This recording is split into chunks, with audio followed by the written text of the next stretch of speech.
So I'm here with Izzy Pludwinski, who is a scribe and consultant on the St John's project. Right. Izzy, tell me how you got involved in this in the first place. Well, I had heard of Donald Jackson, of course. I was studying at Roehampton, and anyone who's anybody in the calligraphy world has heard of Donald Jackson, and he came to speak once. And then I heard about the project, and at one of the conferences, I had met him. At one of the international calligraphy conferences in the States, I bumped into Donald as he was stepping out of the shower. And we got to talk about it, and I'd asked him about the vellum. Where is he thinking of using the vellum for the project? He wasn't quite sure. It was one of his main concerns at the time, where to get enough quality vellum. And I started to tell him about the vellum industry in Israel, because Israel has one of the widest, because there are so many practicing religious scribes, and all the Jewish artifacts have to be written on parchment. So it's virtual candy factory there, where there are many factories out there selling parchment. So I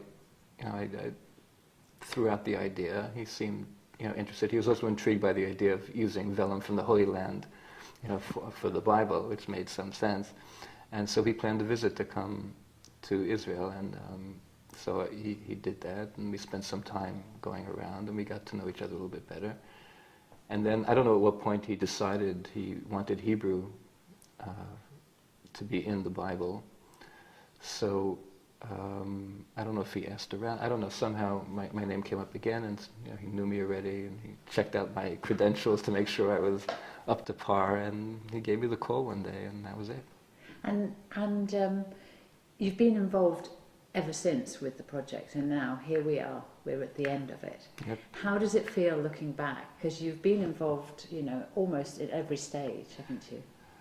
Well, certainly in the Old Testament stage of that, I was involved in the actual writing, and then whenever Hebrew was used in any of the illuminations, so Donald and I would talk about what would be the appropriate representation, both as far as letter forms and other factors. It's very different. Actually, it's been sort of a evolution. I'll be honest. In the beginning, when Donald asked me, I besides being obviously very honored and just fantastic just to be around such a person, that was certainly a big factor. And then of course there was some issues about Jewish-wise, from the Judaism aspect of writing on the Christian Bible, because that's a whole separate issue which I had to sort out also.